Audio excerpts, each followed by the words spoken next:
దైవ గ్రంథం పెట్టినటువంటి పేరేంటంటే మరి ఇది కూలివాని జీవితం లాంటిది, యాత్రా జీవితం లాంటిది.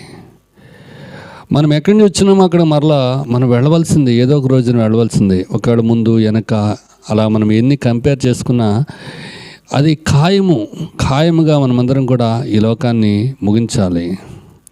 పుట్టుట గిట్టుడు కొరకు అంటారు. మరి గిట్టిన తర్వాత ఈ లోకాన్ని ముగించిన తర్వాత నీ ఆత్మ ఎక్కడికి వెళుతుంది? అదే మనము స్వర్గరాజ్యం అంటాం. నిత్యరాజ్యంలోనికి వెళ్ళాలి.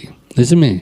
మన నిత్యరాజ్యంలో ఎవరున్నారు? స్వర్గరాజ్యంలో ఎవరున్నారంటే దేవుడు ఎలాగున్నాడంటే పరిశుద్ధుడు. మరి పరిశుద్ధుడైనటువంటి దేవుణ్ణి నీవు సంధించాలంటే నీవు కూడా పరిశుద్ధుడుగా ఉండాలి. మనం కూడా పరిశుద్ధులుగా ఉండాలి. దైవ గ్రంథం సెలవిస్తుంది, పాపసహితుడైనటువంటి మానవుల్లోంచి పాపరహితుడైనటువంటి వ్యక్తి పుడితే ఎంత మేలు అంటాడు. నిజమే.